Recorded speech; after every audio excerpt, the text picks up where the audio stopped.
Dadaan na si Allison sa hagdan dala ang kanyang shoulder bag.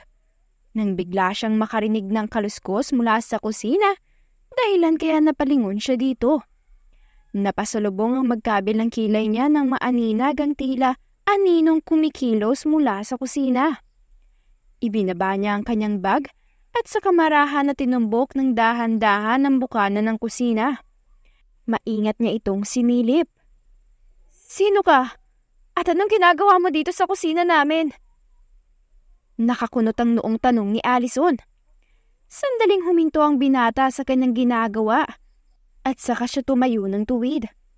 Matthew ang pangalan ko. Hindi po ba obvious kung anong ginagawa ko dito, Ma'am Allison? Nagbubuhat po ako ng tubig." "Pinipiloso po mo ba ako?" Nakataas ang isang kilay na tanong ni Allison sa kanya. Ngumisi naman ang lalaki bago sumagot.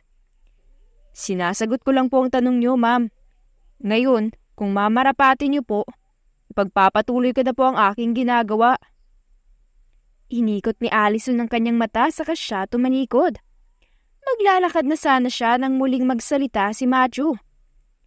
"Alam mo, ma'am, bawas-bawasan niyo po ang pagiging masungit niyo. Nakakatanda yan. Ikaw rin. Hindi mo gugustuhin magmukhang mas matanda kaysa kay Don Sonny." Ani ni Matthew sabay natawa. Inirapan na lamang siya ni Allison bago ito tuluyang umalis. Samantala ay nang makarating si Allison sa kanyang opisina ay ang tambak na gawain ang bumungad sa kanya.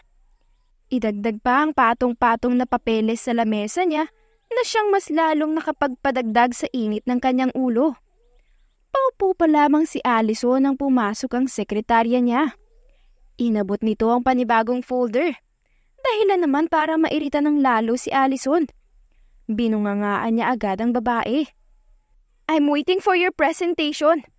Tsaka, nasaan na ang copy ng monthly sales na hinihingi ko sa'yo?" Mainit ang ulong sigaw ni Allison dito. Sinermonan niya kaagad ang kanyang sekretarya. "I'm working on it na po, Ma'am Allison. May mga tinatapos lang po ako na parts." Mahina ang boses na sagot nito. "At hanggang kailan ko yan hihintayin, ha? Hindi lang yung trabaho mo ang dapat kong asikasuhin. Marami pa akong mas importanteng kailangan gawin." Napayuko si Monica habang napapalunok. Sige po, ma'am. Tatapusin ko na po. Kung wala na po kayong ipag-uutos, lalabas na po ako para ipagpatuloy ang aking trabaho." "Good! Sige, umalis ka na. Kailangan ko yung presentation mo ngayon, ha? Kailangan ko muna kasing i-review yan bago i-present sa client."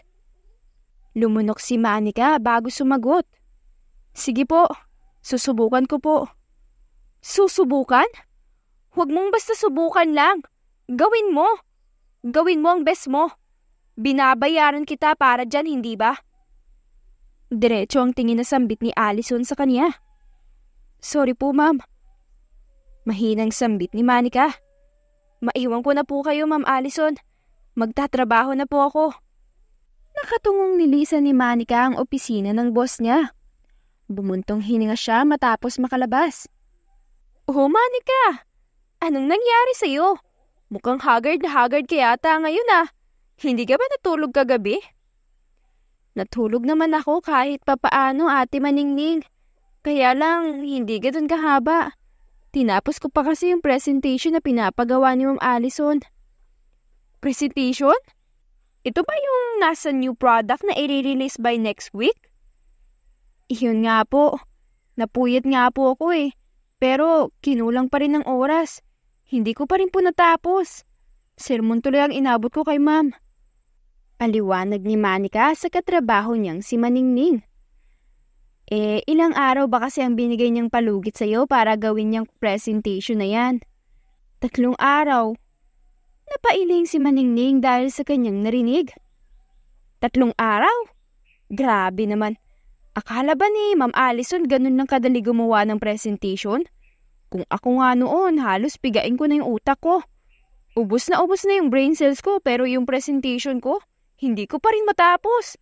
Tao ka, no? Hindi ka robot na disusi na kapag inutusan, kikilos lang na walang nararamdamang pagod. Hay nako, Hayaan mo na yung si Ma'am Allison. Mag-lunch na muna tayo. Paanyaya ni Maningning sa kanya. Hindi na ate. Tapusin ko lang muna tong utos ni Ma'am Allison sa akin. Tumayo si Maningning habang napapailing. Ewan ko ba naman sa'yo? Kaya ka tinatapak-tapakan ni Ma'am Allison eh. Nagpapauto ka kasi. Hinahayaan mo kasing manipulahin ka niyan kaya yan. Sunod-sunuran ka. Sunod-sunuran ka agad? Hindi ba pwedeng ginagawa ko lang ang trabaho ko? Tsaka, alam mo Ate Maningning, naniniwala pa rin ako na magbabago pa yang si Ma'am Allison. Alam kong hindi yan forever masungit. Hintayin lang natin. Lalambot din yan. Kailan pa mangyayari yun? Pagputi na ang uwak o paggunaw ng mundo? Mukhang imposible na yung sinasabi mo. Aasa ka lang sa wala dyan. Basta. Ang mga tipo ni Ma'am Allison na may pagsusungit na effect sa mga empleyado, iyan yung tipo ng mga tao na mayayaman na may mabigat na pinagdadaanan. Kaya ibinubunton nila sa mga staff at empleyado nila yung galit nila. Ganyan yung napapanood ko sa TV eh. Humintong sandali si Manika sa pagpapaliwanag dahil medyo hinihingal na siya. Dire-diretso rin kasi ang pagsasalita niya kanina.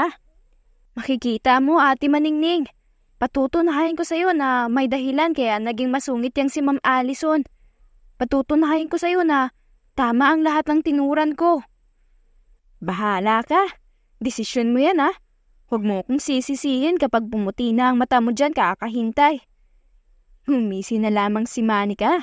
Sa kanya muling ipinagpatuloy ang tinatrabaho niya. Basta. Naniniwala pa rin ako na magbabago at magbabago yung si Ma'am Allison.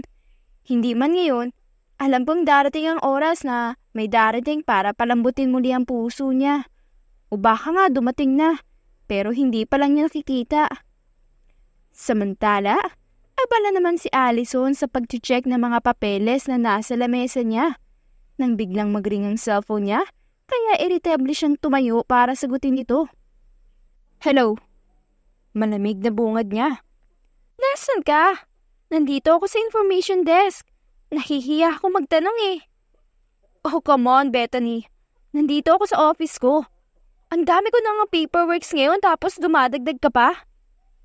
Nagsusungit na sambit ni Allison. Kahit kailan talaga, napakasungit itong best friend ko. Alam mo naman na minsan ako bumisita sa'yo. Tapos ang cold mo pa sa akin.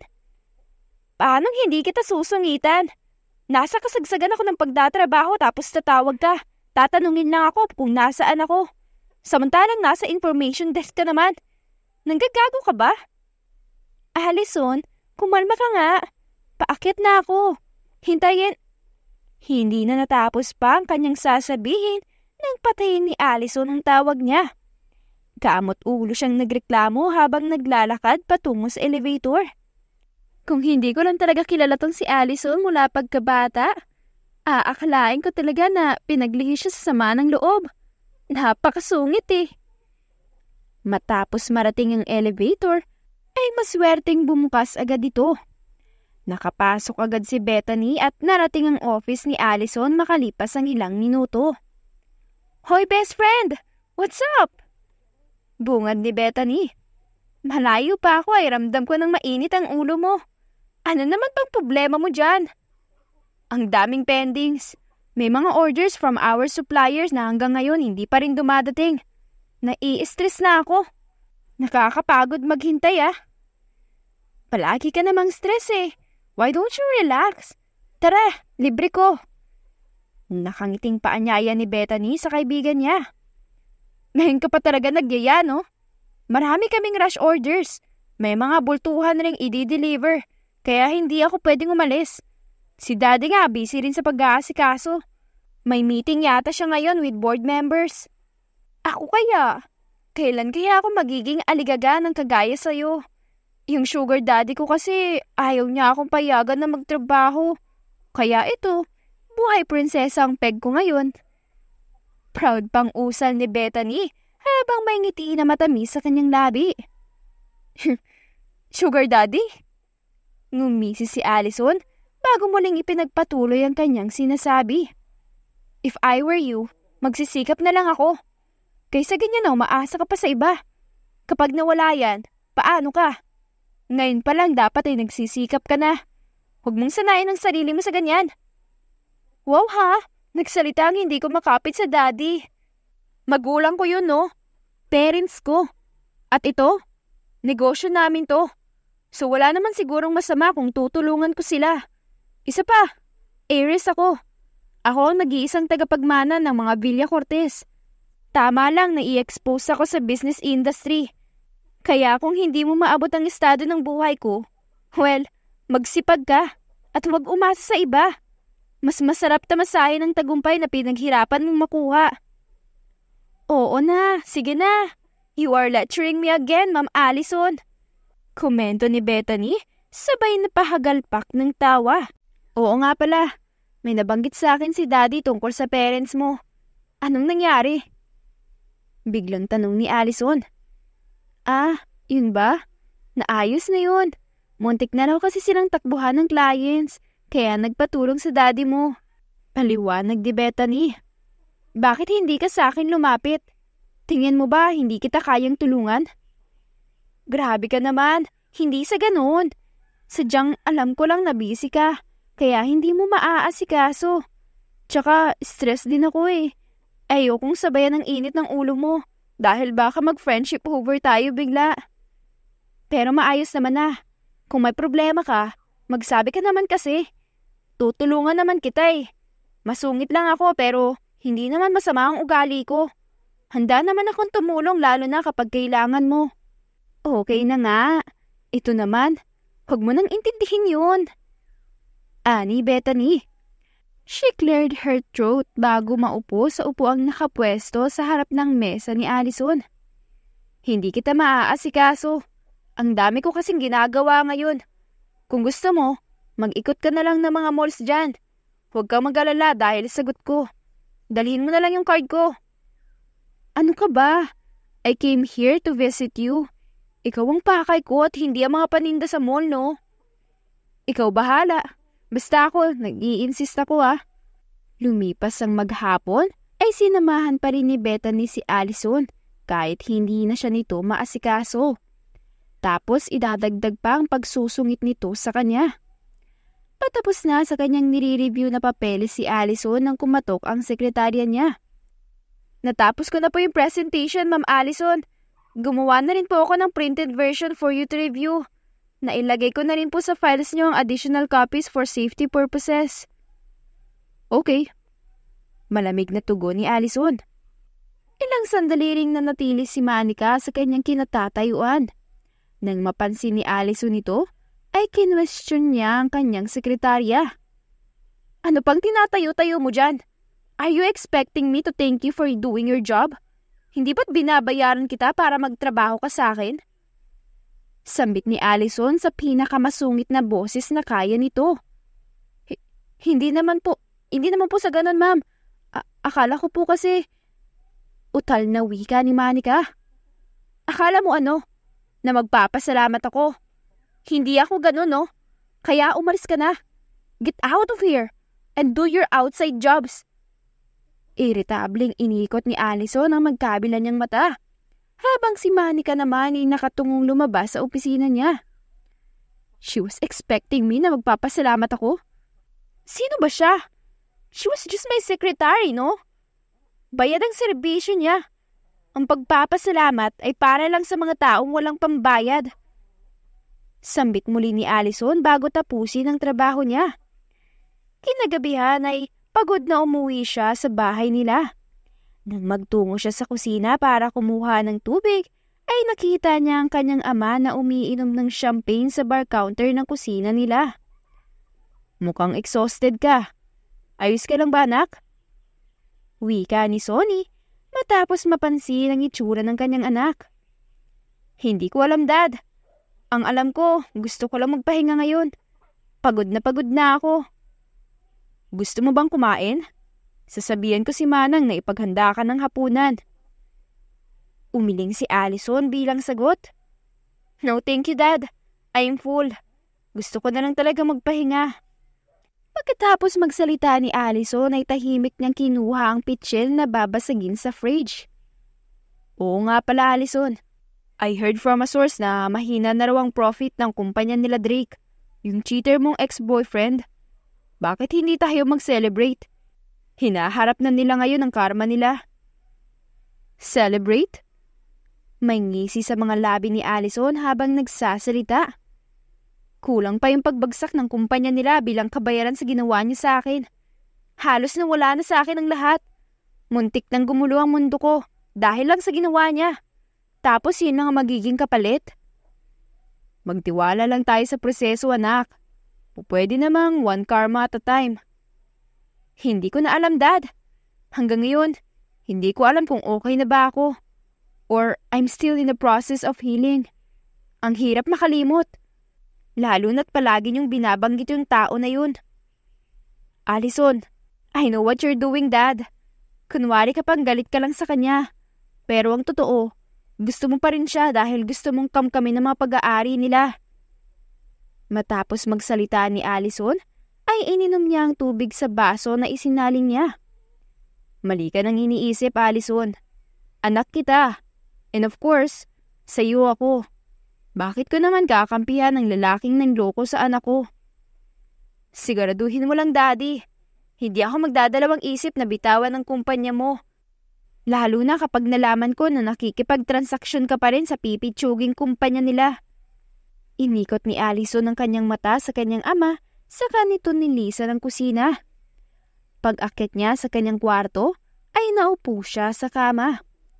Inilapag niya ang kanyang shoulder bag at hinilot ang magkabila niyang sintido. Pagkatapos ng ilang sandali ay nagring ang cellphone niya. Sino naman tong nangangambala sa pamamahinga ko? Pagkakuha niya ng cellphone niya, ay kagad niyang sinipat kung sino ang tumatawag. Ano na naman kayang ikukwento sasabihin nitong si Bethany? Ang weird na tumatawag siya sa ganitong oras. Napapalunok na lamang si Allison. Nang sagutin niya ang tawag ay inilagay niya sa loudspeaker ang cellphone niya. Ipinatong niya na lamang ito sa kama bago mahiga. Bakit ka na naman tumatawag? Hindi ka pa ba nagsasawa? Maghapon na tayo magkasama. Bungad ni Allison. Pagkasagot na pagkasagot pa lamang niya ng tawag. Well, guess what, Allison? What? Sabihin mo na kasi. May pahula-hula ka pang nalalaman. Iritabling sambit ni Allison sa kanya. Sige, ito na nga. Fresh na fresh pa to. Kanina ko lang nalaman. Napakatagal naman. Sandali kasi. Masyado ka namang nagmamadali eh. Bumuntong hininga si Bethany bago magsimula sa pagkukwento. Nakareceive ako ng invitation from Duke's fiancé. Nagsisimula pa lamang sa pagkukwento si Bethany nang mapabangon agad si Allison mula sa pagkakahiga. Fiancé? Engaged na pala sila ng babaeng ipinalit niya sa akin? Siyang tunay, Allison. At hindi lang yun. Malapit na rin silang ikasal. What? Nanlalaki ang mga matang sambit ni Allison. Ang kapal na mukha niyang gawin yun ah. Talagang paninindigan niya yung babaeng ipinalit niya sa akin? Yung babaeng dahilan ng pag-iiwalay namin? Ang lakas ng loob niya. Saan siya kumukuha ng kapal na mukha para gawin yun? Hindi ko alam. Baka binili niya sa Divisoria o kaya sa Baklaran. Ay, alam mo ba? Feel naman ni ate girl na pakakasalan siya. As if naman na hindi niya inagaw. Kung makaasta siya kala mo naman kung sino. Feeling entitled as original. Inagaw lang naman. Hindi ako papayag na maging masaya sila. Sobra-sobra ang pananakit na ginawa nila sa akin. Tapos mananahimik lang ako? I can't believe this. Hindi ako papayag na lumagay sila sa tahimik. Wala silang karapatan. Malalim na bumuntong hininga si Allison pagkatapos niyang magsalita. So anong plano natin? Huwag mong sabihing hahayaan mo na lang at magpapatalo ka sa babaeng yun. Ani Bethany, kahit kailan talaga, handa siyang konsintihin at pangaralan si Allison. Wait, di ba sabi mo nakatanggap ka ng invitation? Para saan naman yun?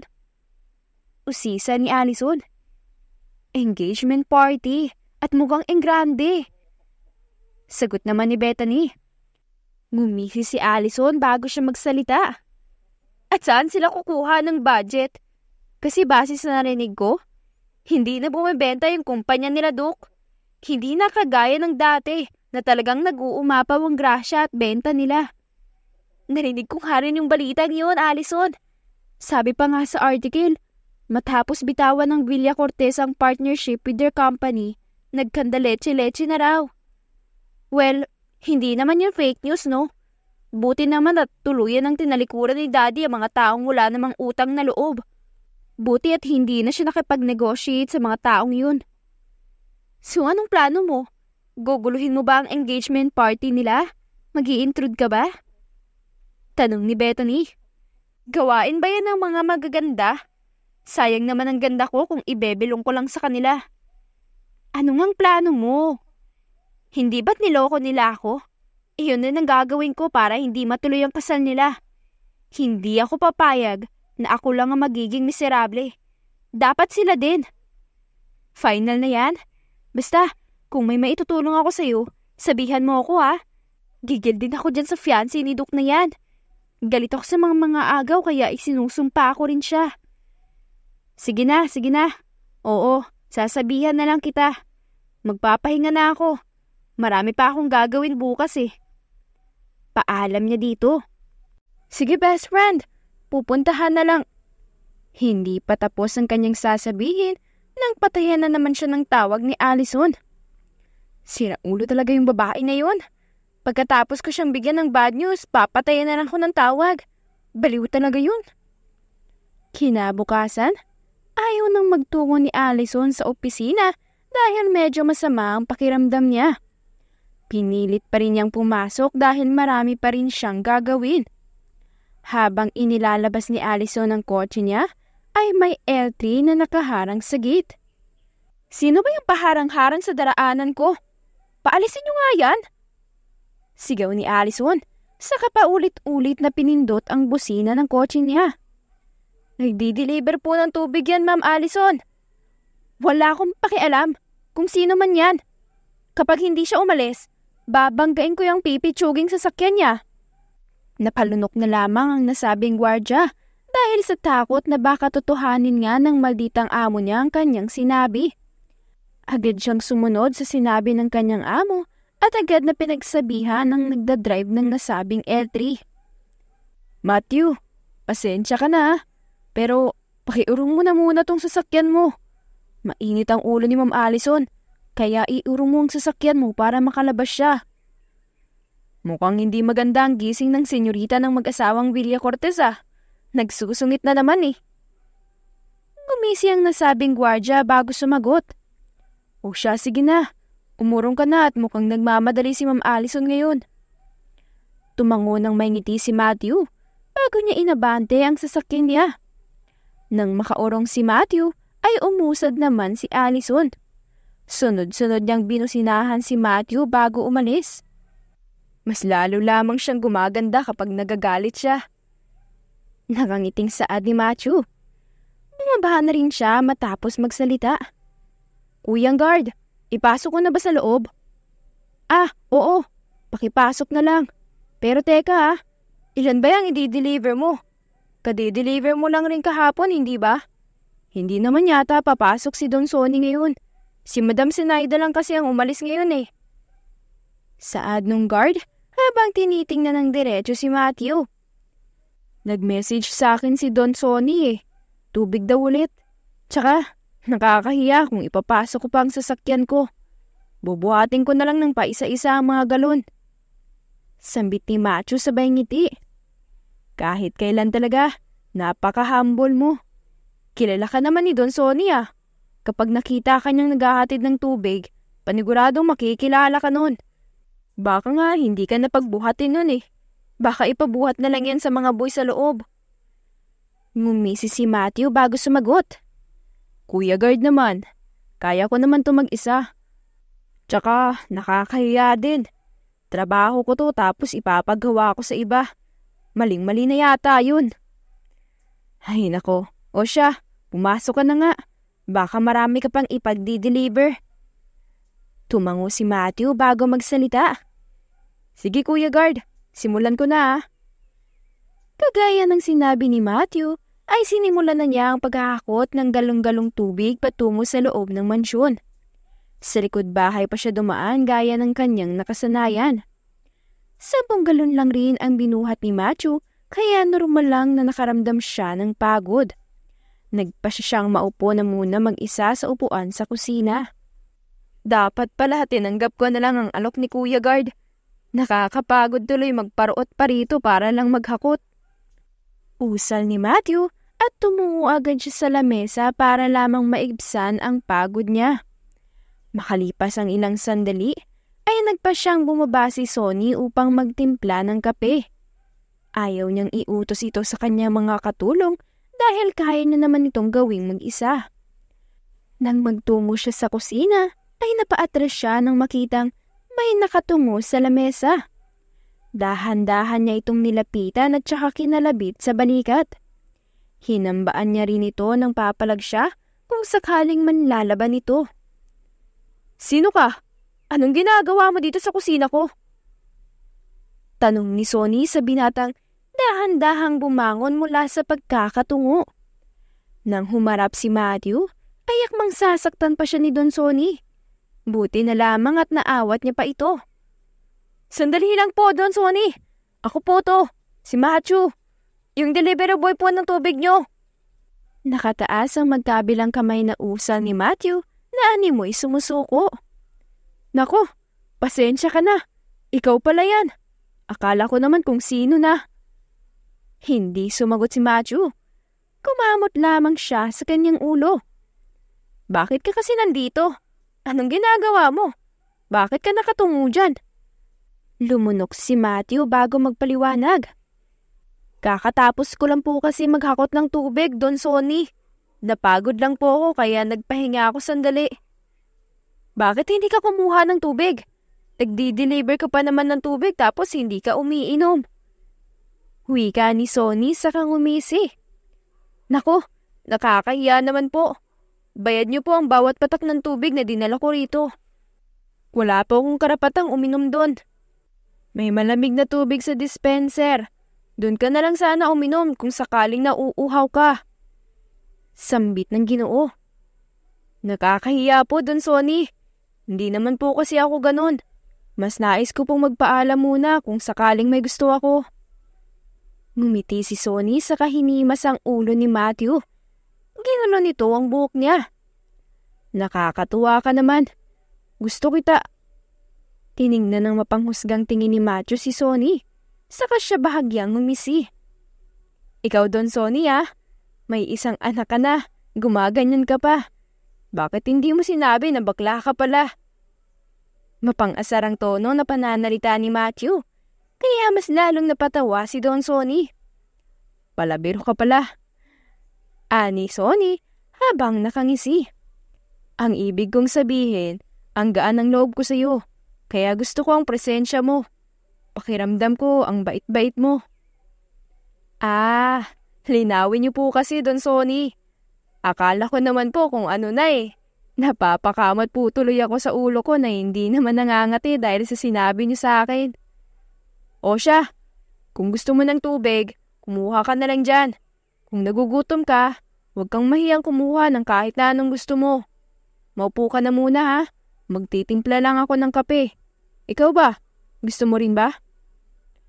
Umiling si Matthew bago sumagot. "Nako, hindi na po. Nakakahiya po. Tsaka, hindi po ako nagkakape, Don Sonny. Nakakapangit po yan." Humagalpak ng tawa si Sonny bago siya nagsalita. "Parang hindi pa naman ako pumapangit, iho. Mukhang gwapo pa rin naman ako." Nakangising sambit ni Sonny. "Siyempre po, exempted po kayo, Don Sonny. Ang kagapuhan niyo po ay hindi mapapakupas ng kahit anong inumin o kainin niyo po." Mambobola. Ngumisi si Sonny bago muling magpatuloy sa pagsasalita. "Sandali lang Magtitimpla na ako para makakuha na ako ng pambayad sa'yo." Gaya ng sinabi ni Sonny, ay nagtimpla nga siya ng kape.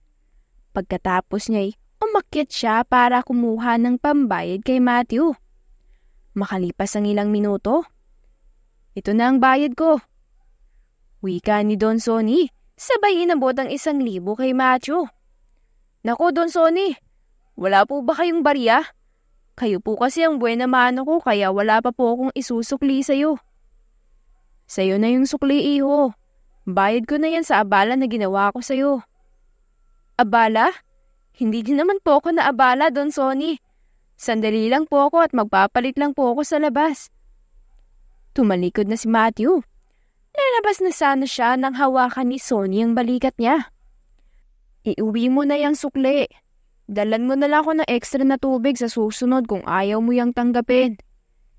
Ngumiti si Matthew bago tumango. Sige po, Don Sonny. Maraming salamat po ulit. Sige, mag-iingat ka ha. Maraming salamat sa masarap na tubig. Nang makalabas sa mansyon ng mga Villacortes si Matthew, ay kaagad niyang inihatid sa iba pang umorder ang tubig na i-deliver niya. Saka siya bumalik sa refilling station nila para muling magpatuloy sa pagtatrabaho doon. Pagdating niya ay napansin na kaagad ng mga kasamahan niya ang malaking ngiti niya. O Matthew, ang laki yata ng ngiti mo ngayon. Sa tuwing magdi-deliver ka sa bahay ng mga Villacortes, abot-tainga na lang lagi ang ngiti mo. Ikaw hindi na pagdadala ng tubig ang inaatupag mo doon. Nanliligaw ka na rin. Pangaasar ng isa sa katrabaho ni Matthew. Nanliligaw agad? Hindi ba pwedeng masaya lang ako na nakita ako siya ngayon? Sambit niya dito. Sus, bakit kasi hindi ka pa umamin dyan sa Allison na yan? Para malaman mo na kagad kung may pag-asa ka ba sa kanya o wala. Para hindi ka na rin umasa ng umasa. Mahirap yan kasi baka naghihintay ka lang sa wala. Ano ka ba? One process at the time. Tsaka, isa pa, wala rin akong lakas na loob na umamin. Lalo na't nahihiya pa ako. Mayaman siya. Mahirap ako. Mukhang hindi kami bagay. Sagot niya sa kasamahan. Hindi bagay, pero umaasa ka pa rin na baka may chance kahit na kaunti. Sus, style mo, bulok. Ngumisi si Matthew bago muling sumagot. Basta, wala pa sa isip ko yung ligaw-ligaw na yan. Okay na ako sa ganito na tinatanaw ko lang siya mula sa malayo. Okay naman ako sa ganito. Masaya na ako sa kung anong meron kami. Alam mo, kung ako ikaw, hindi ako papayag sa ganyan. Kung mahal ko, ipaglalaban ko talaga kahit anong mangyari. Gagawin ko ang lahat, maging akin lang siya. Kahit pa mukhang suntok sa buwan ng feelings ko dahil mukhang mahirap siyang maabot. Gagawin ko pa rin ng lahat dahil mahal ko siya. Ganon din naman ako Mahal ko rin naman siya. Kaya lang, dinadahan-dahan ko. Naniniwala ako na balang araw, aayon din sa akin ang mundo. Makukuha ako rin siya. Pero sa ngayon, okay na ako sa ganitong humahanga na lang muna sa kanya. Ayokong biglayin siya sa nararamdaman ko para sa kanya. Habang nasa kalagitnaan ng tsismisan na magkakatrabaho, ay biglang dumating ang tatay-tatayan ni Matthew.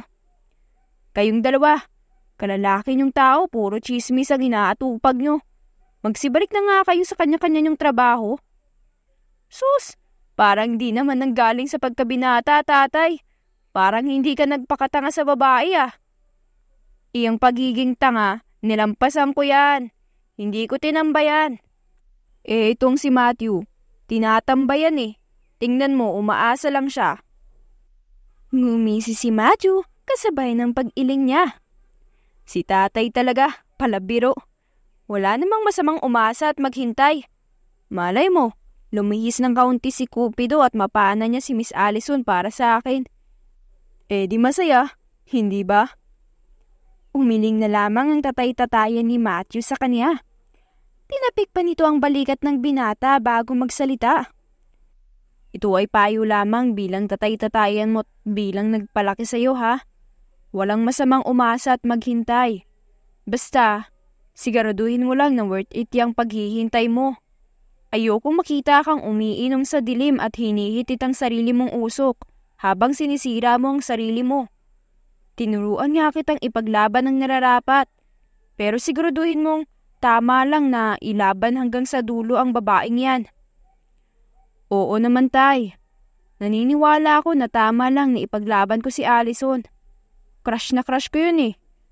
Susugal ako sa kanya hanggang sa dumating ang oras na maipanalo ko siya. Kung yan talaga ang gusto mo, hindi kita pipigilan. Susuportahan na lang kita kung yan talaga ang gusto mo. Salamat, Tay.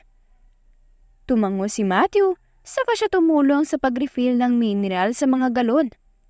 Makalipas ang 2 linggo, habang nagmamaneho si Allison ng kotse niya pa uwi ay bigla na lamang itong tumirik. Makailang ulit niyang sinubukang paandarin ito, ngunit talagang ayaw nitong umandar. Hindi alam ni Allison kung may malapit bang car repair shop sa lugar na iyon. Sinubukan niya ring tumawag sa mansyon para maghingi ng tulong, ngunit wala namang sumasagot. Kamalas-malasa naman oh. Hindi pa ako hinintay na makauwi bago tumirik tong lintik na to. Dahil sa pagkairita, ay sinipa ni Allison ang gulong ng kotse niya. Matapos niyang gawin yon, ay biglang isang lalaki ang nagsalita. Maayos ba yan kapag dinaan mo sa init ng ulo, ha? Kahit ilang ulit mong panggigilan niyang gulong mo, hindi yan aandar. Nang lingunin ni Allison ang nagsalita, ay sumilay sa kanyang mga mata ang nakangiting si Matthew. Ikaw na naman? Ani Allison. Bakit ba parang palagi mo akong sinusundan? Stalker kita, no?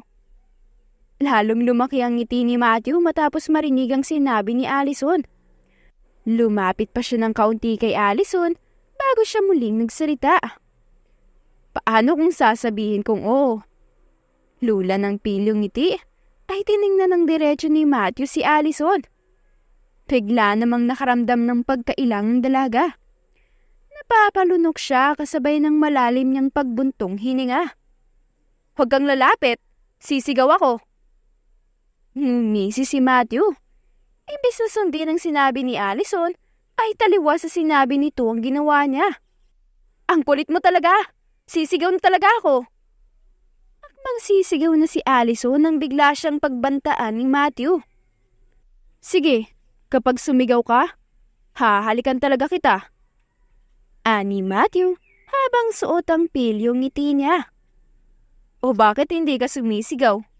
Tanggal ang angas mo ngayon oh. Halik lang pala ang katapat ng pagsusungit mo eh. Iritableng inikot ni Allison ang kanyang mga mata bago siya magsalita. Umalis ka na nga kung hindi ka makakatulong. Sige na, huwag ka na nga magsungit dahil nakakapangit. Biro ni Matthew. Hintayin mo ako dito. Tatawag ako ng tulong. Matapos sabihin ni Matthew yun ay tumalikod na siya. Higit kay Allison ay alam niya ang pasikot-sikot sa kanilang lugar dahil sila lang naman ang kaisa-isahang nagsusupply ng tubig doon. Masayang tumulong si Matthew. Halos hindi mawala ang ngiti niya habang kasama ang babaeng matagal na niyang sinisinta. Ang babaeng kahit na palagi siyang sinusungitan at hindi pinapansin, ay abot langit pa rin ang kanyang pagtingin at paghanga dito. Wala siyang pakialam kahit na paulit-ulit siyang sinusungitan ni Allison. Ang importante ay ang mapansin lang siya nito. Makalipas ang 1 buwan, habang papunta si Bethany sa pinto para pagbuksan ng kumakatok, ay kinausap niya si Allison sa cellphone. Allison, tara na! Gawin na natin yung sinasabi mo. Na-invite ko na si Duke at pumayag siya na makipagkita sa akin. Mabuti naman kung ganon, Bethany. Magagawa ko na ang plano ko nang walang ibang sumasagabal. Sambit ni Allison. Saan mo naman gusto makipagkita? Iset mo na kaagad. Sa kondo mo na lang. For sure, hindi alam yan ng fiancé niya. Kaya hindi ka nun pagdududahan. Isa pa, wag mong kakalimutan yung pampatulog ha. Ihalo mo yun sa inumin niya. At siguraduhin mong tulog siya pagdating ko. Ayokong makipag-usap sa kanya. Kung hindi nga lang para sa peace of mind ko, hindi ko to gagawin eh. Kaso sinaktan niya ako. Niloko niya ako, kaya wala rin siyang karapatang maging masaya. Tama ka dyan. Talagang wala, no? O siya, sige. Mag-set up na lang ako ng ibang kakailanganin. Tapos, hintayin ko na lang siya.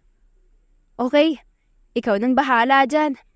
After ng meeting ko, pupunta na lang ako. Basta i-message mo ako Walang problema. Napahinto si Bethany. Pinatayan na naman ako kaagad ng gagang babae na yun. Kahit kailan talaga tong si Allison. Nagsimula nang maglinis si Bethany sa kondo niya. Nag-bake rin siya ng cookies para sa kanyang espesyal na bisita. Pagkalipas ng ilang oras, ay kumaripas si Bethany nang marinig niyang tumunog na ang doorbell. Kaagad naman niya itong pinagbuksan. Bethany, it's nice to see you again. Kumusta ka na? Nakangiting bungad ni Duke nang pagbuksan siya ni Bethany ng pinto. Ito, buhay pa naman at nagpapaghanda pa rin. Pasok ka. Tumango ang lalaki. Sumunod siya kay Bethany patungo sa living room saka naupo sa sofa. Ikaw pa rin mag-isang nakatira dito? Buti nakakayanan mo ang lungkot. Actually, kasama ko yung boyfriend ko dito. It's just that, weekend kasi ngayon kaya umuwi muna siya sa parents niya. Oh, I see. Oo nga pala, Bethany. Alam kong wala ako sa posisyon para magtanong. Kasi alam ko na malaki ang kasalanan ko sa kaibigan mo. Pero kumusta na siya? Si Allison? Ngumiti muna si Bethany bago muling ipinagpatuloy ang kanyang sinasabi. Okay naman siya. In fact, masaya na siya ngayon. Binisita ko siya last month at nakita akong sobrang busy niya. Successful na siyang tao. And thanks to you. Kasi kung hindi mo siya sinaktan, baka hanggang ngayon ay nasa laylayan pa rin siya at hinahanap ang kanyang sarili. Mabuti naman kung ganun. Mabuti at sa maayos siyang kalagayan. Alam mo, Bethany, nakokonsensya pa rin talaga ako sa ginawa ko sa kanya. Kaya nung in-invite mo ako for dinner kasi gusto mong magpatulong sa akin, nagdalawang isip talaga ako. Nagigilty pa rin kasi talaga ako. Pasimpleng inikot ni Bethany ang kanyang mga mata kay Duke bago siya muling pabulong na nagsalita. Buti naman at nakonsensya ka pa. Akala ko'y wala kang kaluluwa Bulong ni Bethany. Anong sabi mo? Magkasalubong ang magkabilang kilay na tanong ni Duke. Wala. Ang sabi ko, huwag mong intindihin si Allison. Okay na yun. Tsaka, huwag na nating pag-usapan ang nangyari. Okay na yun Okay, as you wish. Wait lang, Duke ha. Ipaghahanda muna kita ng maiinom. Ihahanda ko na rin yung nabake kong cookies. Oh, nagbe-bake ka na pala ulit. Kala ko minto ka na dahil you find it boring. Sabi mo, hindi ka na nag-enjoy sa tuwing nagbe-bake ka. Dati yun. Marami naman nung nagbago, buhat nung maghiwalay kayo ni Allison. Marami na rin nawala at nadagdag. Tsaka side hustle ko rin to Sa pagbe-bake kaya ako magaling. So bakit ako bibitaw, hindi ba? Kung sa bagay, may katwiran ka nga. Nag-try na rin naman ako ng ibang bagay. Kagaya ng payo mo, sinubukan ko talagang lumabas sa comfort zone ko. Kaso, mukhang dito talaga ako hinatak ng kapalaran. Kaya pinagpatuloy ko na lang. Well, mas better yun. O siya, kumain ka na muna ha. Maiwan na muna kita. Matapos tumalikod ni Bethany ay dinukot niya ang cellphone niya sa kanyang bulsa. Kaagad siyang nagpadala ng mensahe kay Allison. Tatawag pa nga sana siya. Kaya lang ay iniiwasan niyang marinig siya ni Duke dahil isang pader lamang ang pagitan ng living room at kusina. Nang ma-receive ni Allison ang mensahe ng kaibigan, ay agad siyang napangiti. Hindi ka pa rin nagbabago, Duke. Utu-utu ka pa rin. May pilyong ngiti sa mga labi ni Allison habang nagsasalita siya. I-enjoy mo lang ang masasayang araw mo, Duke.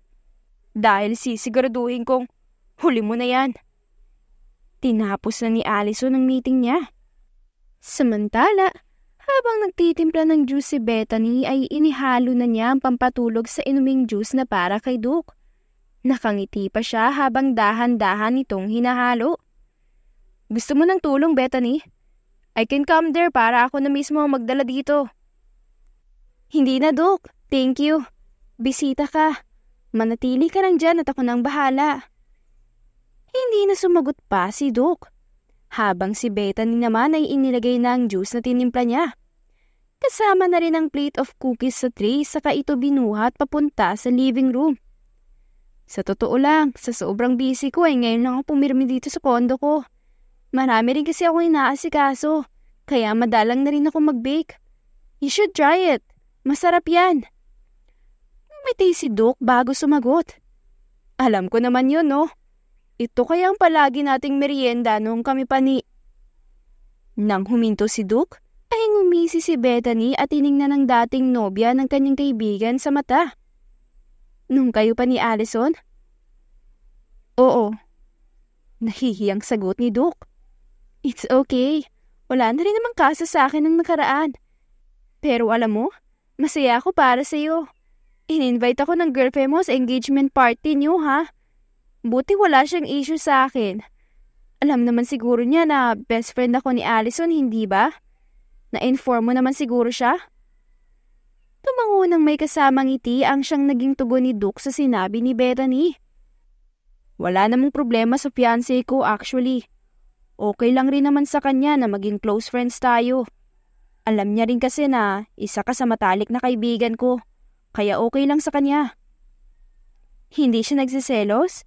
I mean, if I were her, hindi ako papayag na maging close ng fiancé ko ang best friend ng ex-girlfriend niya. Ang awkward nun, Duke. Nagpaliwanag na siya. At ganun din ako. Wala naman daw problema sa kanya kaya hindi ko nalang kinestyon. Kung sa bagay, mukha naman kasing mabait yung fiancé mo. Mukhang mas mabait pa kay Allison. Sambit niya, lula ng peke ngiti. Tiningnan niya ng diretso si Duke. Hindi man lang nito magawang tingnan siya ng diretso. Naiilang ka ba sa akin? Biglang tanong ni Bethany. Hindi ka kasi makatingin sa akin ng diretso eh. Hindi naman sa ganun. Sadyang naaalala ko lang talaga si Allison sa'yo. Bakit? Hindi naman kami magkapareha. Yeah, mag-best friend kami. Pero magkaiba kami, no? Ang bait ko kaya. Ngumisi si Duke. Alam ko naman yun. Pero syempre, hindi mo maaalis sa akin na maramdaman yun. Lalo na't ilang buwan pa lang nung maghiwalay kami. Kaya nga, hindi nga uso sa iyo ang 3-month rule eh. Pinagpalit mo kagad siya. Habang nagsasalita si Bethany, ay seryoso siyang nakatingin kay Duke kaya hindi ito nakasagot sa kanya. O kalma, masyado ka namang tense. Binibiro lang kita eh. Kumamot na lamang sa kanyang ulo ang lalaki. Alam mo, masyado kang tense.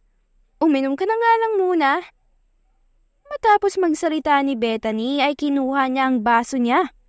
Dahan-dahan niya itong inilapit sa kanyang labi. Teka, bakit juice drink sa akin? Tapos sa'yo ay tubig lang. Hindi ba unfair to sa'yo? Naku, okay lang. Real orange juice kasi yan. Hindi naman ako mahilig sa orange juice. Alam mo yan. Kung sa bagay. Unti-unti nang ininom ni Duke ang juice na hawak niya. Bawat lagok niya ay pinapanood ni Bethany. Gustong-gusto niyang ngumiti, ngunit ayaw niyang magpahalata, kaya mas pinili na lamang niyang walang imik. Ang sarap nito ha. Piniga mo pa to? May squeezer kami. Gusto rin kasi ng boyfriend ko ng orange juice na fresh, kaya palagi ako naghahanda sa fridge. Okay. Tinilaan ng dahan-dahan ni Duke ang dila niya bago siya muling magsalita. Bawat galaw naman niya ay pinapanood ni Bethany. So, umpisahan na natin ang meeting natin? Ani Bethany na siyang sinang-ayunan ni Duke.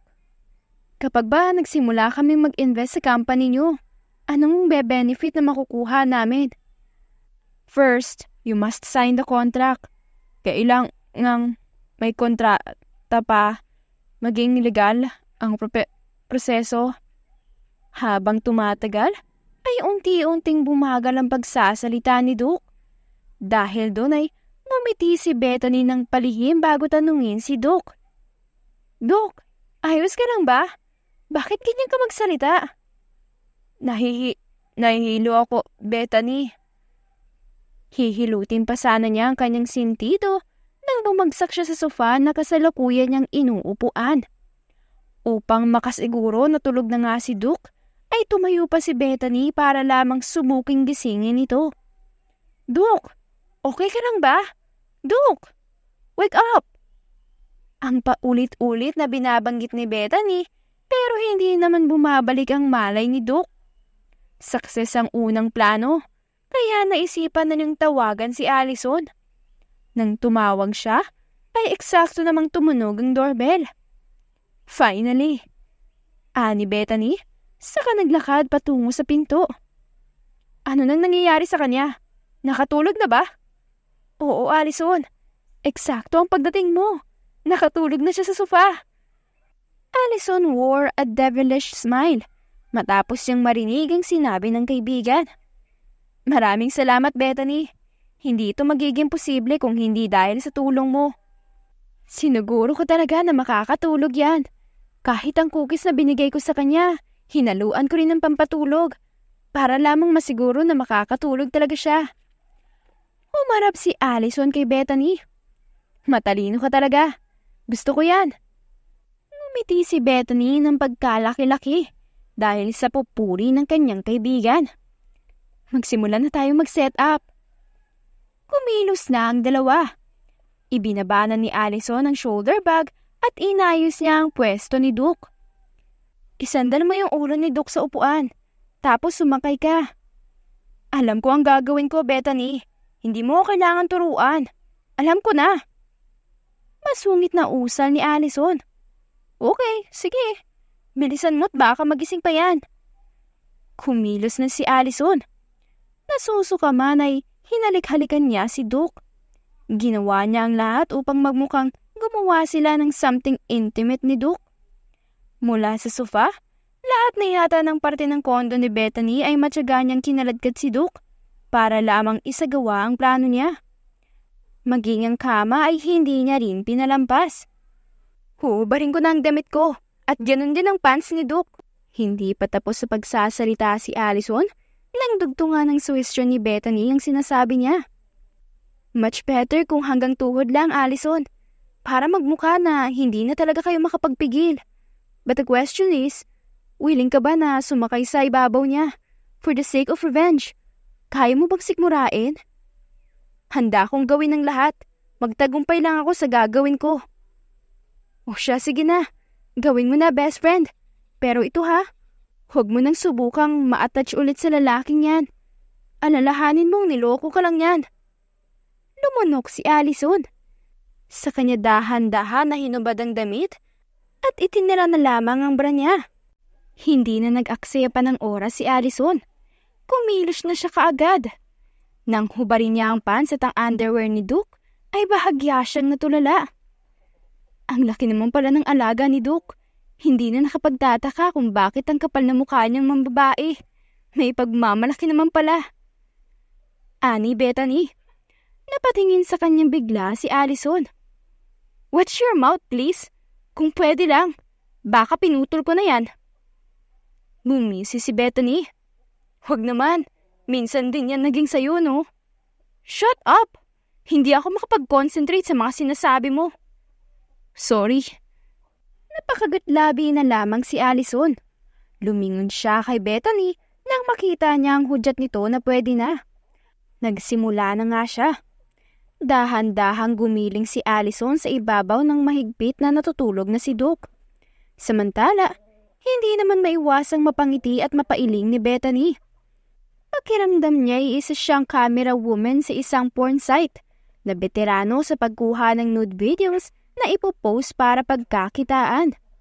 Maging ang facial expression ay ginagawa ni Allison, kaya hindi maiwasang mapatawa ni Bethany. Grabe! Makalipas ang halos 15 minuto ay huminto na sa pagbi-video si Bethany, kaya huminto na rin si Allison sa pag-ibabaw kay Duke.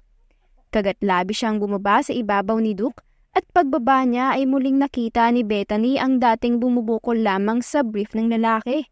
Agad tuloy siyang napatakip sa kanyang mga mata. Ano ba yan, Allison? Unahin mo ang bihisan si Duke. Tingnan mo nga, oh. Mukhang ginalit mo ng gusto. Ngumisi si Allison bago magsalita. Gaga, sige na. Patungan mo na yan ng whining sounds. Kumuha ka sa internet tapos saka mo isama dyan sa video. Galingan mo ha. Ayokong mag-fail tong plano ko. Oo na, sige na. Ako nang bahala dito. Nang makalabas si Bethany ay inilak niya ang pinto. Nilapitan ni Allison ang hubad pa rin niyang ex-boyfriend at kinausap niya ito. Alam mo, Duk, wala ka pa rin kupas. Mukha ka pa rin masarap. Sayang lang, hindi ako makahit ng inilwakan at isinubo pa ng iba. Hindi ako aso, Duk. Binihisan na ni Allison si Duk. Sa kanya ito inihiga ng maayos. Kinabukasan. Sobrang sakit ng ulo ko. Daing ni Duk habang hinihila ang magkabila niyang sintido. Ilang sandali rin niyang ginawa yun hanggang sa papagtanto niyang iba ang lambot ng kama na hinihigaan niya. Kaagad niyang binuksan ang kanyang mga mata. What the? Napamura siya sa kanyang nakita. Bakit dito ako natulog sa kwarto ni Bethany? Anong ginagawa ko dito? Kaagad na tiningnan at kinapa ni Duke ang katawan niya. Nang mapagtantong nakadabit pa rin siya ay kaagad siyang tumayo at lumabas ng kwarto. Nalasing ba ako? Bakit parang wala naman akong maalala na nakipag-inuman ako kagabi? Ano ba talagang nangyari? Habang tinitingnan ni Duke ang sofa kung saan siya naalala na nakaupo siya, ay hindi niya maiwasang magtaka. Ang setup ng lamesa na bumungad sa kanya ay ibang-iba sa setup na nasa isip niya. Hindi na siya mapakali, kaya nagpasya na siyang gisingin si Bethany na kasalukuyang natutulog sa sofa. Bethany! Paulit-ulit na sambit ni Duke. Ilang minuto rin siyang paulit-ulit na binabanggit ni Duke ang pangalan ni Bethany kasabay ng pagkalog nito sa balikat niya. Duke? Ani Bethany, saka siya mabilis na tumayo. Anong ginagawa mo sa tabi ko? Ayaw, wala akong balak na kahit anong masama sa'yo. Tsaka, anong nangyari kagabi? Bakit wala akong maalala na kahit na ano? Lumunok si Bethany. Palihim siyang ngumiti dahil ang nangyari ay umayon sa kanilang plano. Hindi mo ba talaga naaalala? Nagyaya ka kagabi na uminom. After mong uminom ng juice, sabi mo nahihilo ka. Nagpaalam ka pa nga na magpapahinga ka lang sandali eh. Tapos nung magising ka, niyaya mo akong uminom. Nauna ka pa kang tumayo eh. Akala ko nga umuwi ka na kasi nagpaalam ka sa akin. Totoo ba yan? Paninigurado ni Duke. Bakit naman ako magsisinungaling sa'yo? Hindi ko kasi talaga maalala. Lumunok si Bethany. Mas lalo pa niyang ginalingan ang pag-a-acting niya. Bakit? Parang feeling ko, pinagmumukha mo akong sinungaling. Wala naman akong ginawa sa'yo ah. Naging nice naman ako sa'yo. Pinatuloy kita ng maayos dito sa kondo ko tapos ganyan ka? Hindi naman sa ganun, Bethany. Hindi ko lang kasi talaga maalala kung ano yung mga nangyari. Sinabi ko naman sa'yo ah. Ani Bethany, nagkunwari siyang naiirita. Umalis ka na nga lang. Nagbago na ang isip ko. Pag-iisipan ko na lang muna kung mag-i-invest ako sa kumpanya nyo. Ayoko kasi makipag-negotiate sa taong walang tiwala sa akin. Pero Bethany, get out of here, Duke. Umalis ka na lang. Lumunok si Duke bago siya nakatungong lumisan. Nang masiguradong wala na si Duke, ay kagad naman na tinawagan ni Bethany si Allison para ibalita sa kanyang nangyari. Masayang-masaya naman ang dalawa dahil nagtagumpay sila sa unang parte ng plano nila. Makalipas ang isang buwan, I'm not expecting any visitors today. Busy. Natigilan si Allison dahil pagharap niya ay bumungad sa kanya si Duke. Anong ginagawa mo dito? Hindi ba't ban ka na dito? Nakiusap ako. Alam ko namang dito lang kita matatagpuan. So wala akong choice kung hindi ang mag-risk. Ano bang kailangan mo? Kung pumunta ka dito para makipagbalikan, wala kang mapapala dito. Get out of here dahil hindi kita kailangan. Stop acting na parang wala kang ginawa, Allison. Huwag kang magpanggap dahil bisto na kita. Hindi ko alam ang sinasabi mo. Nagpanggap na abala si Allison. Kinuha niya ang mga papeles sa kabilang lamesa at isa-isa itong binuklat. hanggang sa padabog na ibinarog ni Duke ang plastic envelope na kanina pa niya dala-dala. Ngayon, paano mo may papaliwanag yan, Allison? I-deny mo pa rin? Lumunok si Duke bago muling magpatuloy. For real? Nagawa mong isaalang-alang at ibaba ang dignidad mo para siraan ako sa fiancé ko? Hindi ko akalain na kaya mong gawin yun. Kababae mong tao, Allison. Nagawa mong gumawa ng sarili mong skandal para masira ako. Bumilis ang tibok ng puso ni Allison dahil sa kanyang narinig. Para bang nakipagmarathon siya dahil sa sobrang bilis nito. I'm disappointed to you, Allison. Bumuntong hininga si Duke bago muling magpatuloy. Don't you dare ruin my image again. Hindi ako magdadalawang isip na ilabas to sa lahat. Ayusin mo tong kalokohang ginawa mo. Kapag nagawa mo yun, kakalimutan ko na ang ginawa mo. Paano kapag hindi ko gawin ang nais mo? Ngumisi si Duke. Wala kang choice kung hindi harapin ang kapalit ng ginawa mo. Tiningnan ng diretso ni Allison si Duke. Hindi niya lubos akalain na gano'n ang magiging resulta ng kanyang ginawa. Nang lumisan ng lalaki ay kaagad na tinawagan ni Allison si Bethany. Ngunit palaging line busy ang naririnig niya. Kaya iritableng ibinarog ni Allison ang cellphone niya sa lamesa. Ang lakas ng loob niyang sindakin ako at takutin sa teritoryo ko. Akala ba niya, hihinto ako dahil sa tinatakot niya ako? Lumunok si Allison at saka bumuntong hininga. Hindi ako titigil hanggat hindi sila naghihiwalay. Hindi ako titigil hanggat hindi sila nasisira. Lumipas ang mga araw, linggo, at buwan ay patuloy pa rin ang pag-iisip ng paraan ni Allison para lamang sirain ang relasyon ng dalawa. Nais niyang sirain ang lalaking nanloko at naging dahilan kung bakit siya nagbago. Nagpadaig sa puot at galit si Allison kaya kating-kati siyang gumanti. Hanggang isang araw, ay nakatanggap ng imbitasyon si Allison. Imbitasyong si Bethany mismo ang nag-abot. Mag-shopping na tayo. Gusto kong magsuot na magaring damit sa engagement party ng manlolokong ex-boyfriend mo. Wala ako sa mood, Bethany. Kung gusto mo, ikaw na lang ang dumalo doon.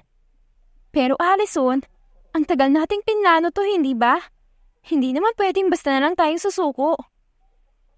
Lumunok si Allison at nilawayan niya ang kanyang dila bago magsalita. Bigla na lang ako nakaramdam ng pagod, Bethany. Bigla ko na lang naramdaman na parang wala nang saysay yung pinaglalaban ko. Parang ayoko na, Bethany. Pagod na ako. Kumamot sa kanyang kilay si Bethany. Pero best friend, nandito na tayo oh. Konting push na lang. Makukuha na natin ang gusto natin. Hindi ko na alam ang gagawin ko, Bethany. Sobrang bigat na ng loob ko. So, anong desisyon mo? Ititigil na lang natin tong plano natin? Gusto ko na lang ng tahimik na buhay, Bethany. Ayoko nang mabuhay sa puot. Sapat na ang ilang buwan na pagdurusa ko. Sapat na yun. Kailangan ko nang tanggapin ang nangyari. Mahirap man. Kailangan ko nang magsimula muli. Lumunok matapos huminga ng malalim si Bethany. Kung yun talaga ang nais mo, irerespeto ko yun. Basta, kapag kailangan mo ng tulong ko, nandito lang ako para sa iyo ah. Dahan-dahang naglakad palapit si Bethany sa best friend niya. Niyakap niya ito ng mahigpit mula sa likod. Alam kong matagal mo nang gustong makalimot. Pero palagi kang hinaharang ng puot at bigat sa loob mo. Nagigilty ako kasi hinayaan kitang kainin nun. Alam mo namang palagi ako nakasuporta sa mga desisyon mo, hindi ba? Never kitang pababayaan. Kinampihan kita kahit na minsan may mga mali kang desisyon. Sana sa desisyon mong to, pinali na to ha. Dahil ayoko na makita pang nagdurusa ka dahil lang sa manlolokong yun. Umikot si Allison. Yumakap din siya ng mahigpit kay Bethany. Kinagabihan? Mukhang problemado ka, Miss Sungit ah. Bati ng isang pamilyar na lalaki sa kung saan.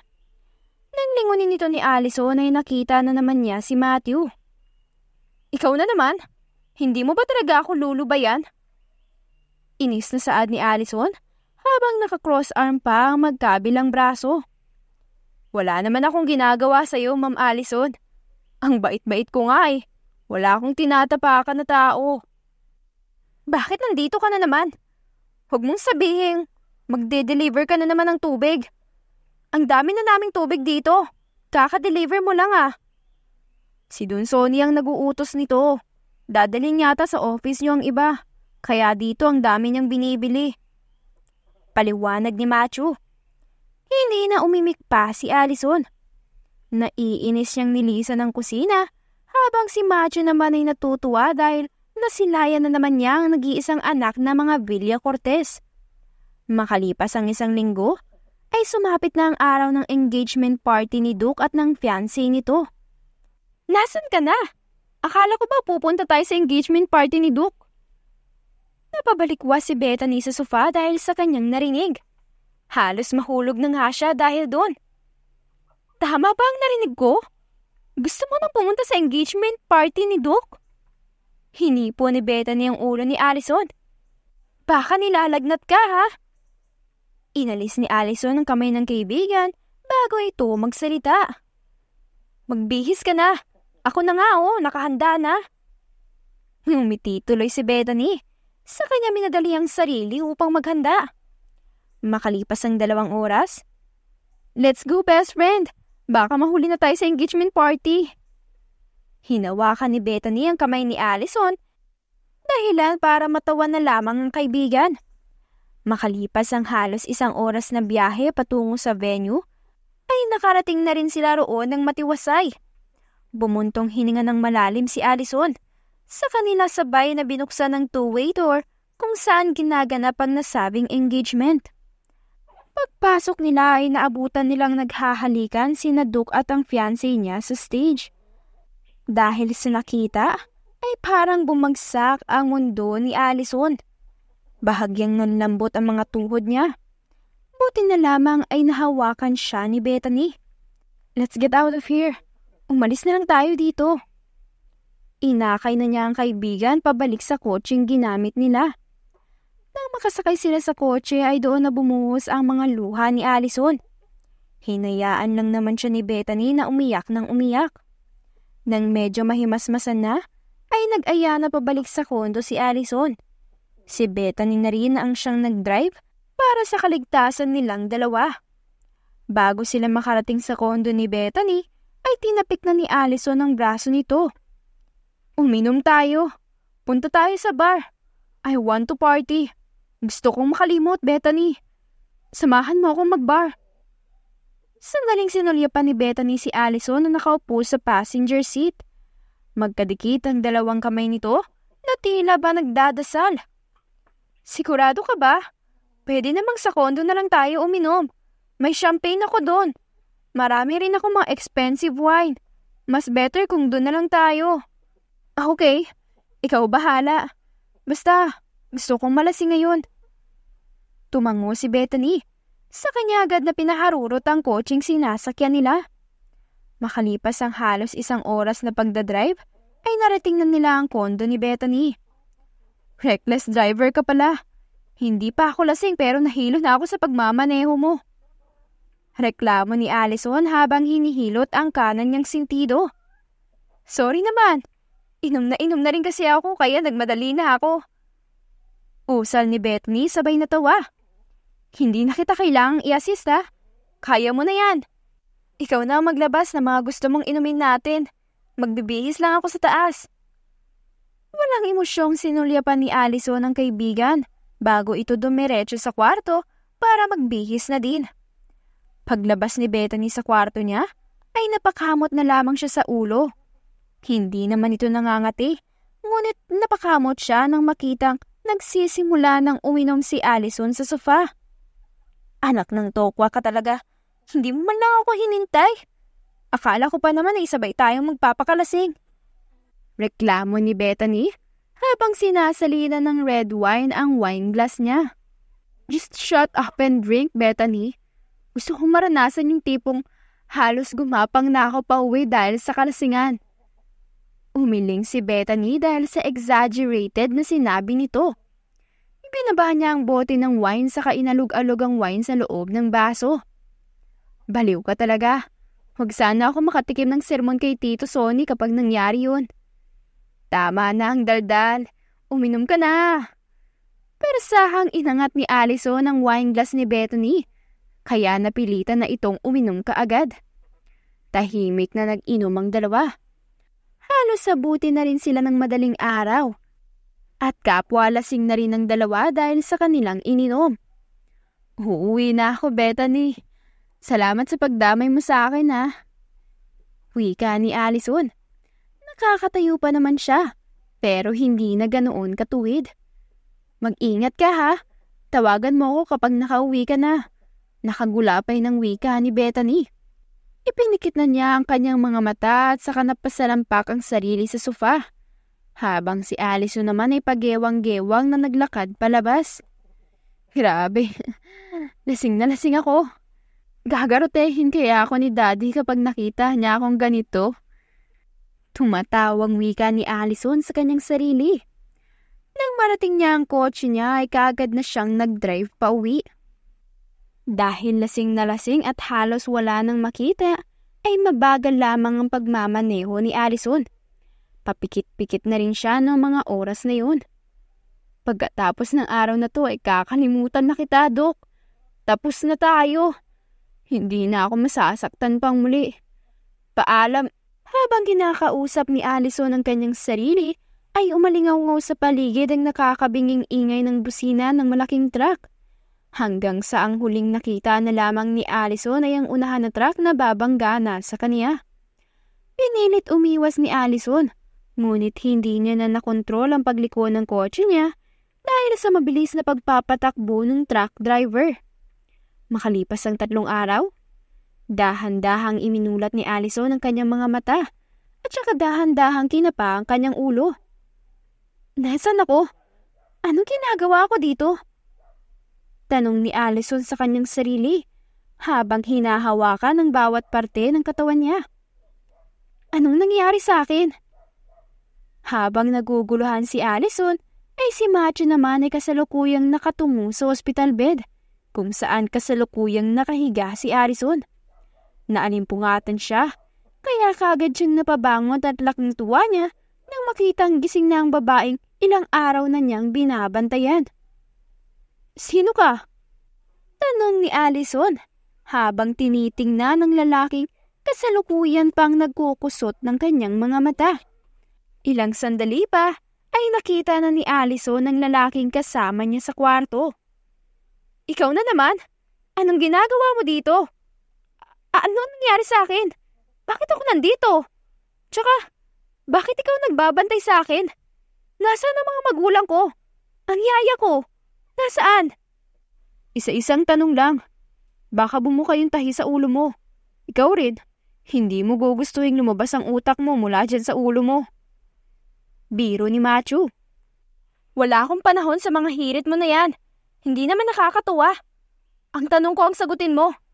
Anong nangyari sa akin at bakit ako nandito? Naaksidente ka. Nag-drive ka ng lasing na lasing. Kaya ka nandito. Swerte ka nga dahil halos muntik ka nang mamatay. Pero buti na lang at nakita kita at nadala ka agad dito sa ospital.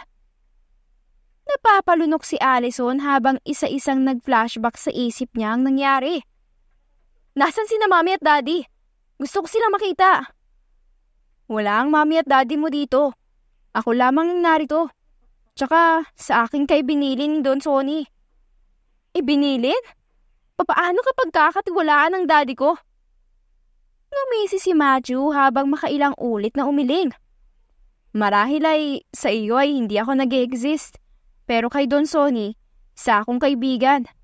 Kung iniisip mo nasasaktan kita, nagkakamali ka. Nandito ako para alagaan ka. At alam mo ba na mula nang ma-ospital ka dito, ako na ang nagbabantay sa iyo. Kaya utang mo pa rin sa akin ang buhay mo. Ang lakas ng loob mong pagsalitaan ako ng ganyan ah. Magkano ba ang kailangan mo? Dahil ayoko magtanim ng utang na loob sa kahit na kanino.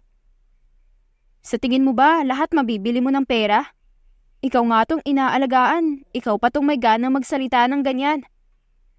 Tumayo na si Matthew saka siya lumabas. Bago niya isarado ang pinto ay sinulyapan niya muna si Allison. wala man lang makitang bakas ng simpatsya sa mukha nito. Kinahapunan. Allison anak, buti naman at gising ka na. Alalang-alala ako sa'yo. Bungad ni Sonny matapos niyang makitang nakaupo ang kanyang anak at kumakain ng ubas. Humakap si Allison sa daddy niya nang sandaling lapitan siya nito. Akala ko mawawala ka na sa akin anak. Sobra mo akong pinag-alala ha. Buti na lang at nakita ka nitong si Matthew at nadala ka kagad niya sa ospital. Dahil kung hindi, baka kung ano nang nangyari sa'yo. Hinawakan ni Sonny ang kamay ng anak niya ng mahigpit. Huwag mo nang uulitin yun ha. Palagi mo na lang akong gustong patayin sa pag-aalala sa'yo anak.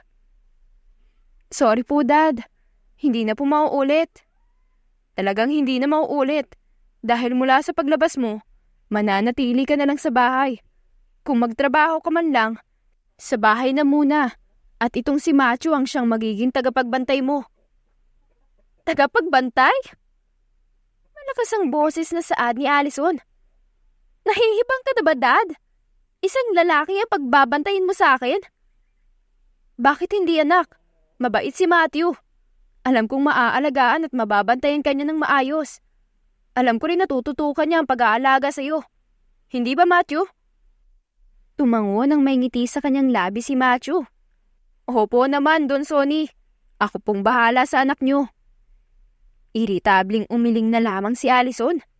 Ayaw niyang pumayag sa nais ng daddy niya. Ngunit wala naman siyang ibang choice. Nang manumbalik ang lakas ni Allison, ay nakalabas na rin siya ng ospital. At gaya ng nais ni Don Sonny, ay nanatili lamang siya sa bahay. Si Matthew na rin ang siyang nag-aalaga sa kanya. Isinantabi niya ang pagtatrabaho sa mineralan para lamang alagaan ang babaeng pinakahahangaan niya.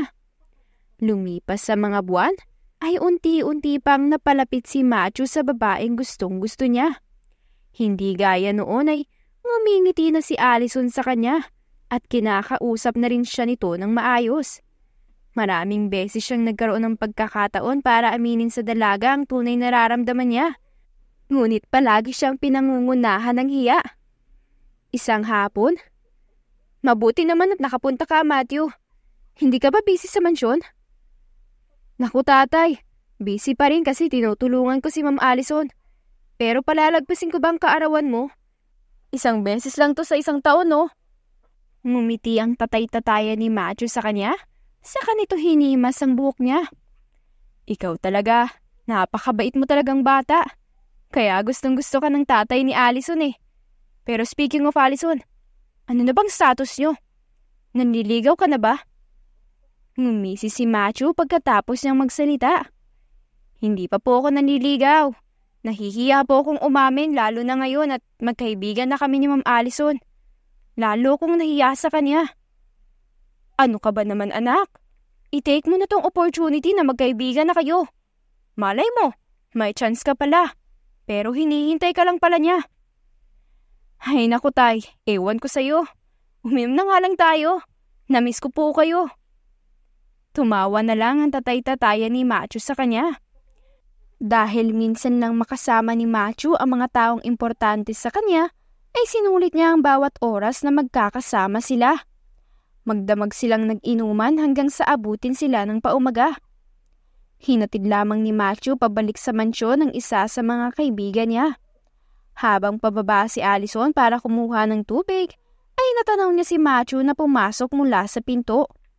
Nang makita niyang parang matutumba na ito dahil sa kalasingan, ay kagad niya itong nilapitan at inalalayan patungo sa kwarto nito. Lalasing-lasing kasi, hindi naman pala kaya. Reklamo ni Allison. Tinakpan ni Matthew ang mga labi ni Allison gamit ang kanyang hintuturo. Huwag kang maingay. Baka marinig ka ni Ma'am Allison. Magagalit yun. Nagtaka si Allison. Ilang sandali rin siyang natigilan bago mapagtanto na wala na talaga sa ulirat si Matthew at hindi na nito alam ang kanyang ginagawa. Nang sandaling marating nila ang kwarto kung saan tumutuloy si Matthew, ay hiniga na lamang siya ni Allison. Aalis na sana siya nang muli itong magsalita. Alam mo, kamukha mo si Ma'am Allison. Yung babaeng mahal na mahal ko. Dahil sa narinig ay nanlaki ang mga mata ni Allison sa gulat. Mahal na mahal ko yun eh. Hindi ko lang sinasabi kasi nahihiya ako. Mantakin mo, ang tagal-tagal ko na siyang hinahangaan.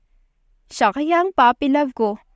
Ang first love, greatest love, hanggang sa magiging greatest wife. Huminto si Matthew para tumawa, saka muli siyang nagpatuloy. Siya ang lahat ng love para sa akin.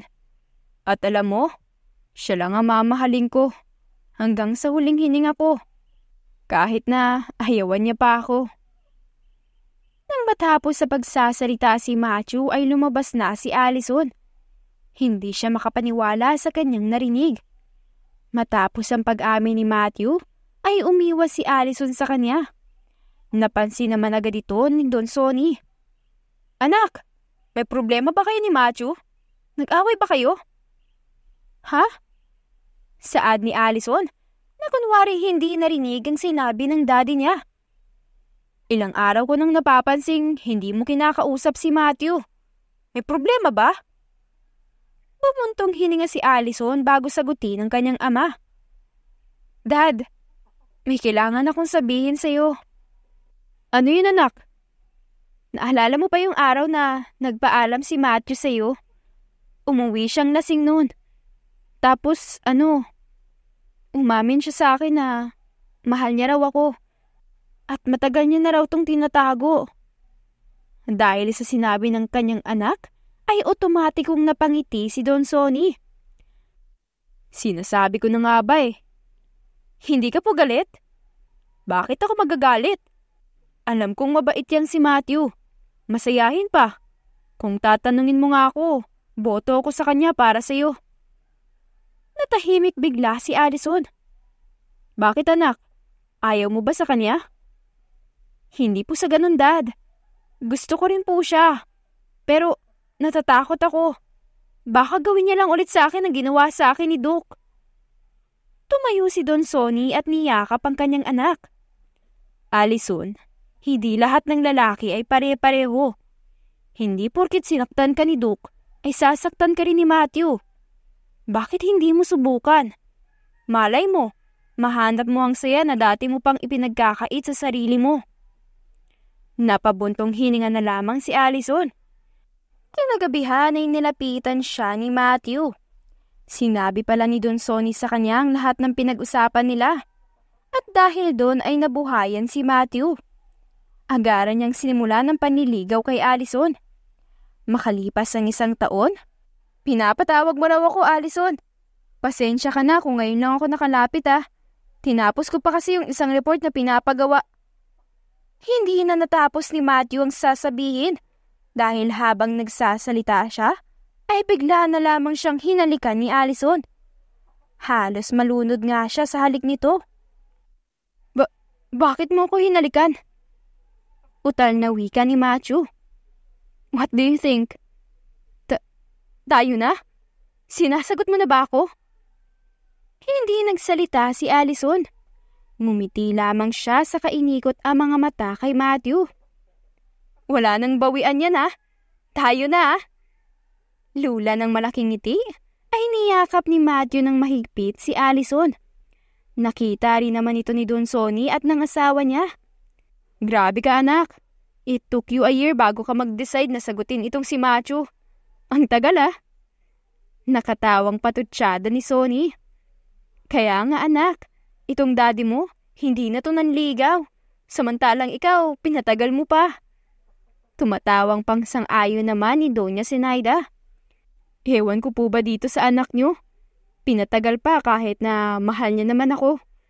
1 taon pang nagpakipot. Dahil sa biro ni Matthew, ay hinampas ni Allison ng malakas ang braso niya. Umayos ka nga. Baka hiwalayin kita kaagad kapag nainis ako sa'yo. Daddy hihiwalayan daw ako. Tinawanan naman siya ni Don Sonny, habang si Allison naman ay tinitingnan lamang siya. Mula ng araw na yon ay patuloy na ipinaglaban ni Matthew ang pagmamahal niya kay Allison. Pinatunayan niya dito na seryoso siya at hindi niya kailanman gagawin ang ginawa ni Duke sa kanya. Matthew, bilang pag-welcome sa'yo, bibigyan kita ng posisyon sa company ha. Pero bago yun, kailangan mo munang mag-training para mahasa natin ang talino mo. Nako, maraming salamat po Daddy. Salamat po dahil hindi kayo napapagod na tulungan ako. Ang bait niyo po sa akin. Ano ka ba naman? Mabait ka rin naman. Ibinalik ko lang yung kabaitang pinapakita mo. Umiti na lamang si Matthew kay Sonny. Samantala, kasabay ng training at seminar ni Matthew ay ang pagpaplano niyang mag-propose kay Allison. Sang-ayon naman dito sina Don Sonny. Sa katunayan ay tinutulungan pa nga niya ito sa lahat. Lumipas sa mga araw nang makahanap na ng tamang tiyempo si Matthew para mag-propose na sa kanyang nobya. Pumayag naman ito na pakasalan siya. Hindi na rin sila nag-aksaya pa ng oras ni Matthew, lalo na't ang tatay na mismo ni Allison ang siyang nagplano ng kasal nila. Maging ang gastos ay sinagot na rin ng mga ito. Matapos ang engrandeng kasal nila, ay nagbunga ang kanilang pagmamahalan. Masayang ibinalita ni na Allison at Matthew na magkakaanak na sila. At hindi lang isa, kung hindi ay dalawa. Lumabas kasi sa ultrasound na kambalang magiging anak nila.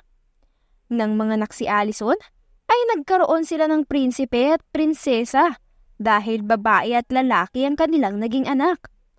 Pinangalanan nila itong Aliyah at Mateo. Masaya silang namuhay bilang isang buong pamilya at dahil na rin ang pagmamahal at pag-aaruga ni Matthew ang lahat ng sakit na ginawa ng ex-boyfriend ni Allison. Napatunayan niya rin na worth it at tama talaga ang desisyon niyang hintayin at umasang mamahalin rin siya ng babaeng gustong-gusto niya. Ang babaeng hinahangaan niya lamang noon ay asawa na niya ngayon. Pinatunayan niya na makukuha mo ang nais mo kung marunong kang maghintay at marunong kang magtiwala na makukuha mo ang nais mo sa tamang panahon. At dyan na po nagtatapos ang ating kwento. Kung nagustuhan mo ang kwentong to, please don't forget to like, comment, share, and subscribe for more wonderful stories. Hanggang sa muli, paalam!